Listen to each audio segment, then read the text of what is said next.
हम सुनने के लिए आए हैं, जलसा सुनने के लिए आए हैं, दीनी महफिल में आए हैं। अब जो मेरी निगाहों के सामने कुछ बाइक है, कुछ 4 व्हीलर दाएं जानिब है, मैं ये गुजारिश करना चाहता हूँ कि लोगों की कसीर तादाद यहाँ अभी जस्ता जस्ता 1 घंटे के अंदर इतनी आ जाएगी कि गाड़ी वालों को दिक्कतों का सामना करना पड़ सकता है। लिहाजा उनसे मेरी ये गुजारिश होगी कि जिन साहब की बाइक हो वो साइड में किनारे में इधर दाएं जानिब कर ले और एक सलीके से लगा ले ताकि आपकी भी गाड़ी महफूज रह सके। रजाकार से भी मेरी ये गुजारिश होगी कि एक रजाकार गाड़ियों की भी हिफाजत के लिए वहां ठहरे रहे ताकि कोई इधर उधर की हरकतें न कर सके। खैर बहर के माइक बहुत लाजवाब है भाई, थोड़ा सा बढ़ा दीजिए। अब्दुल्ला भाई के अंदर तो बहुत एनर्जी है, बड़ा पावर था उनमें, थोड़ा मुझ में भी आ जाए, थोड़ी बढ़ा दीजिए। मेरे बीवी बाल बच्चे भी दुआएं दे देंगे आपको इंशाल्लाह, माइक अच्छा हो जाएगा। मदीना आए हाय क्या बात है, माशाअल्लाह। आइए मेरे दोस्तों, झारखंड की सरजमीन से एक ऐसा गहरा रब्त और जब्त है कि मैं आपको बता नहीं सकता। हमारी उम्र के जितने भी लोग हैं यकीन जानिए उनका ताल्लुक सूबे बिहार से है। उनके रगों में जो खून दौड़ रहा है यकीन जानिए वो बिहारी खून दौड़ रहा है, झारखंडी नहीं। अब हमारी जो नस्लें हैं, आपकी जो नस्लें हैं, वो ये दावा कर सकती है कि मेरे दोस्तों मैं झारखंड में पैदा हुआ या हुई है कि नहीं। इसीलिए मैं कभी कभी कह दिया करता हूं कि किस्मत में जो लिखा था फ्री फंड हो गया। दोस्तों जो मैंने सोचा था वो अंड भंड हो गया। और जिस दिन मैं दूल्हा बन के पहुंचा पटना उसी दिन आधा बिहार कट के झारखंड हो गया। सुभान अल्लाह। तो आप इधर चले आए, हम उधर रह गए, लेकिन मोहब्बतों की सरहदें नहीं तब्दील हुई बेशक। और आज भी मैं माइक के हवाले से इस बात को कह रहा हूं कि मुझे बिहार और पटना से ज्यादा खूबसूरत शहर रांची और झारखंड लगता है। यहाँ की सरजमीन के अंदर मेरे दोस्तों जो नमी है कहीं और नहीं है। इस सरजमीन के अंदर जो दीनदारी है वो कहीं और नहीं पाई जाती है। इस सरजमीन के अंदर जो इनकलाबी जज्बा है वो कहीं नहीं पाया जाता है।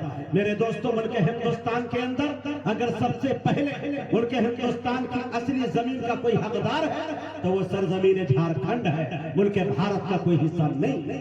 आप अच्छी तरह से जानते हैं। तो ऐसे जज्बे, और मेरा मानना है कि मुल्क हिंदुस्तान के अंदर चाहे उत्तर प्रदेश हो, चाहे मध्य प्रदेश हो, चाहे मेरे दोस्तों केरला की सरजमीन हो, चाहे नैनीताल हो, चाहे हैदराबाद हो, चाहे अहमदाबाद हो, गुजरात हो, मुल्क हिंदुस्तान के जिस खित्ते में फनकार फैल जाए, लेकिन मेरे दोस्तों अहमियत वो नहीं बढ़ती।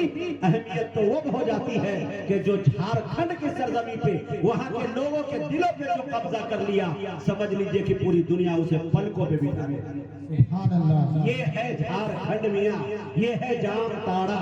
क्या कहना भाई मियां, कोयले की खुदाई हमेशा होती है कान की, कभी कभी उसमें से कीमती हीरा भी निकल आता है। तो उन्हीं चीजों में से एक आप है। मेरे दोस्तों मैं चाहता हूं, मेरे फारूक भाई, मेरी पहली मुलाकात फोन पे हुई और दूसरी मुलाकात फेस टू फेस होने के बाद ये हमारी दोस्ती बढ़ गई। इतना काबिल लड़का, इतना बाएतमाद, फोन पर करके इशारे पर तमाम फनकारों को यहाँ इकट्ठा कर लिया और 2 शब्द के लिए कल हम लोग वहाँ थे और आज हम यहाँ हैं। और हिंदुस्तान के बड़े बड़े सितारे पे इन्होंने कब्जा किया।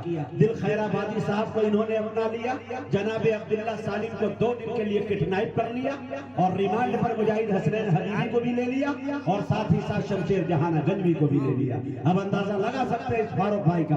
मैं मुबारकबादी पेश करता हूँ। आमतौर से जलसे जुलूस वाले लोग यहाँ पे बैठे हैं। एक बात अर्ज करना चाहता हूँ, जलसा कराना कोई कमाल नहीं है। जलसे तो ना कभी रेलवे स्टेशन जाना और तो कभी इधर जाना, ये सिर्फ आपकी मोहब्बत है। रोज सोचता हूँ कि एक दिन सोने को मिल जाएगा, लेकिन मेरे दोस्तों जैसे शाम का वक्त आता है, 4 से 5 बजता है और जलसागाह में पहुंचने लगता हूँ, चाहने वाले के चेहरे को देखता हूँ, उनके चेहरे की उमंगे देखता हूँ, खुदा की कसम सारी थकन रास्ते की दूर हो जाती है। फिर मुजाहिद ये कह पड़ता है कि रास्ते भर रो रो के पूछा मुझसे पाँव के छालों ने, बस्ती कितनी दूर बसा ली दिल में बसने वाले। सुभान अल्लाह। तो ये आपकी मोहब्बतें मिल जाती हैं। आज का प्रोग्राम, आज का शेड्यूल बहुत अच्छा इंशाल्लाह फेरिस्त बनी है। जनाब हजरत मौलाना मुफ्ती खुर्शीद साहब दामत बरकातुहुल आलिया, उनके बयान को आप सुनेंगे। उनके बाद इंशाल्लाह खतीब दीशान जनाब हजरत मौलाना अब्दुल्ला सालिम चतुर्वेदी माशाल्लाह उनकी भी आमद हो चुकी है। उनके खिताबे नायाब को इंशाल्लाह सिर्फ मुसलमान नहीं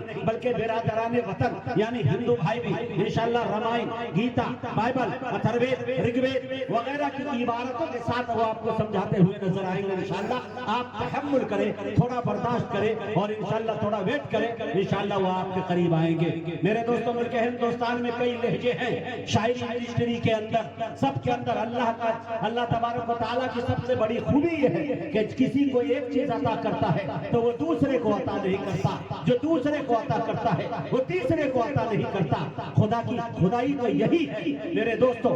लेकिन एक लबो लहजा, ऐसा लहजा जिसके बारे में अगर मैं ये कह दूं कि उनके पास मर्दाना तरन्नुम भी है और 18,000 वोल्टेज अल्लाह तबारक व तआला ने कुदरती तौर पर उनके गले में डाला है। माइक पे जब आता है, जिस माइक के अंदर झनकार नहीं हो, सामाईन को वज्र में लाने पर मजबूर कर देता है, ये लहजा किसी और का नहीं, जनाब शमशेर जहाना गजवी का।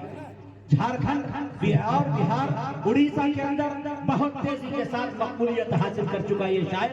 बेशक पैदा तो हो गया जहानागंज में, आजमगढ़ में, दयारे शिवली में, लेकिन उम्र का ज्यादातर हिस्सा इनका बिहार और झारखंड और उड़ीसा के अंदर निकल रहा है। माशाल्लाह वो मौजूद है, बार बार पहलू बदल रहे हैं कि मेरा नंबर जल्दी आ जाए, लेकिन अभी दुआएं उनकी कबूल नहीं हो पा रही है। आप हजरात से बताता चलूं, हमारी इंडस्ट्री का, शायरी इंडस्ट्री का वो सितारा जिनके शायरी को सुनने के बाद दर्जनों हजारों मुल्क हिंदुस्तान के अंदर शोरा उनकी नकल करके शायर बन गए, उनके लहजे को अपना के। मैंने भारत का कोई ऐसा जलसा नहीं देखा, कोई ऐसा मुशायरा नहीं देखा जिस मुशायरे के अंदर जनाबे दिल खैराबादी के लहजे को न गुनगुनाया जाता। जनाबे दिल खैराबादी भी पूरे शान शायरी के साथ मौजूद है।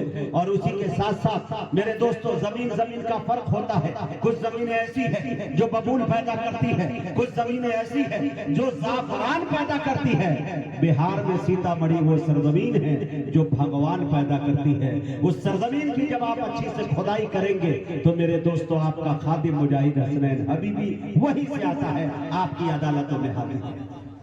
अगर मैं अपना तारुफ नहीं कराऊं तो मैं फुकट में चला जाऊंगा। ये हिंदुस्तान है, अपना हक फौरन पढ़ के छीन लीजिए। मैं एक बात बताना चाहता हूँ, बात चल गई 1 मिनट ताखीर, चूंकि मैं बहुत ज्यादा वक्त लेने का इन दिनों कायल नहीं हूँ, लेकिन मैं जब माइक पे होता हूँ तो मुझे अंदाजा लग जाता है कि सामाईन अपनी घड़ी की तरफ नहीं, मुजाहिद की तरफ देखते। तो मेरे जैसे उबने आप लगेंगे तो मुझे अंदाजा लग जाएगा। अभी सांसद आज या कल इंतकाल कर गए डॉक्टर शफीकुर रहमान बर्क, संभल से वो सांसद थे।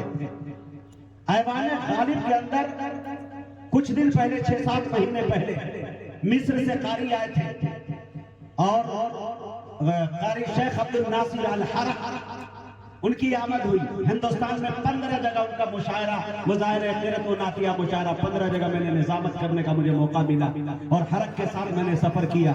ऐवान गालिब तक पहुंचा, दिल्ली की सरजमीन पे, जम्मू कश्मीर, श्रीनगर के फारूक अब्दुल्ला साहब साबिक मुख्यमंत्री वो मौजूद थे। मुरादाबाद से ST हसन सांसद वो मौजूद थे। संभल से शफीकुर रहमान बर्क वो मौजूद थे। बताना ये चाहता हूं कि नाज़िम के एक जुमले से कभी कभी जलसा खूब बन जाता है और कभी कभी बिगड़ जाता है।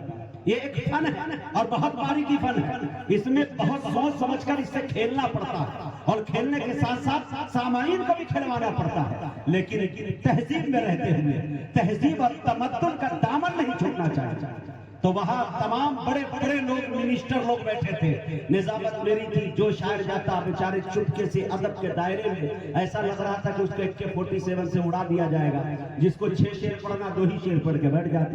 तिलावत इस कारी को करना, एक रुकू करना तो 2-4 सत्र पढ़े और उसके बाद बैठ गए। वहां के कन्वीनर ने मुझसे भी कह दिया था कि मुजाहिद हसनैन हबीबी साहब बड़े बड़े मंत्री यहाँ मौजूद हैं और इतना बड़ा ऐवान गालिब, मीडिया, प्रेस कॉन्फ्रेंस, तमाम चीजें थोड़ा सा संभल के बात कीजिएगा, थोड़ा देख के बात कीजिएगा। मैं भी थोड़ी देर के लिए आ गया। मैंने कहा नहीं, मेरा नाम मुजाहिद है। मुजाहिद का काम है कि मेरे दोस्तों, मेरे नाम के अंदर मीनिंग ही में ही आया है जद्दोजहद, कोशिश करना और मैदान जंग में नंगी तलवार लेकर हिलाना और डोलाना और दुश्मनों को पानी पिलाना। ये मेरे नाम के अंदर से ही आता। मैंने कहा इंशाअल्लाह आज इस मंत्री को ना हंसाया तो निजामत का इस्तीफा आज ही दे। मौका आ गया, मैं तलाश में था। आप वो वीडियोस उठाकर देख सकते हैं। बताना ये चाहता हूं कि जैसे ही मैंने अवार्ड के लिए हुक्म हुआ, कहा कि हबीबी साहब अवार्ड दे दीजिए तमाम लोगों को, मैंने शेख अब्दुल नासिर अल हरक को आवाज दी। फारूक अब्दुल्ला साहब जम्मू कश्मीर के साबिक मुख्यमंत्री ने उसे अवार्ड दे दिया। एसटी हसन साहब ने फला साहब को दे दिया, सबको दे दिया। देने के बाद कन्वीनर मेरा नाम भूल जाता है। अब मुझे मौका बड़ा अच्छा मिल गया। अब पार्लियामेंट में बैठने वाले बेशतर सांसद वही बैठे थे। हमने कहा कि दोस्तों, मैं मुल्क हिंदुस्तान में और हिंदुस्तान की राजधानी में ऐवान गालिब और ऐवान गालिब में इतने बड़े बड़े सांसद मंत्रियों के दरमियान बैठा हूँ। मुझे मालूम है कि मैं हिंदुस्तान का हूँ। हिंदुस्तान के अंदर अगर अपना हक बढ़ के नहीं लेंगे तो आपको किया भी नहीं जा सकता है। लिहाजा मैं ये गुजारिश कर रहा हूँ कि डॉक्टर शफीकुर रहमान वर्क के हाथों नकीब हिंदुस्तान मुजाहिद हसनैन हबीबी को अवार्ड से नवाजा जाए। इतना कहना था कि 15 मिनट तक तालियां बजती रही। 15 मिनट। आज वो सांसद इतना पढ़ा लिखा, यानी आजादी जब हिंदुस्तान आजाद हिंदुस्तान हुआ उस वक्त डॉक्टर शफीकुर रहमान वर्क की उम्र 17 साल थी। वर्क जो आगे लगा हुआ है वो शायर थे, उनका तखल्लुस था। और मेरे दोस्तों, कमाल तो ये कि वो नाक के शायर थे। और पार्लियामेंट के अंदर सबसे उम्र वाले अगर कोई सांसद थे तो वो शफीकुर रहमान वर्क थे। मैं माइक पर और जलसे में उनकी खूबियां बयान इसलिए कर रहा हूं कि मेरे दोस्तों, पूरी जिंदगी बंदा जिंदा रहा तो इस्लामी वज़ाक़ता के साथ जिंदा रहा, इससे समझौता नहीं। नमाज का वक्त होता है, पार्लियामेंट के अंदर नमाज पढ़ लेते हैं और ये तमाम चीजें। इसलिए अल्लाह ताला से दुआ करें कि अल्लाह ताला उनकी रूह को करवट चैन नसीब अता फरमाए और हम लोगों के अंदर भी वही जज्बा अता फरमाए, ताकि इस्लाम की खातिर मेरे दोस्तों हम जी सके, अपना शिआर बना सके और अपनी जिंदगी के अंदर वो अमली जामा पहना सके और आकाए नामदार मदीने के ताजदार आमना के दुर्रयतीन जनाब मोहम्मद रसूलुल्लाह सल्लल्लाहु अलैहि वसल्लम के नक्शे कदम पे चल सके। कुछ गुजारिश है कि कुर्सी वाले साइड थोड़ा देर के लिए हो जाए, ये तिरपाल बिछा रहे हैं।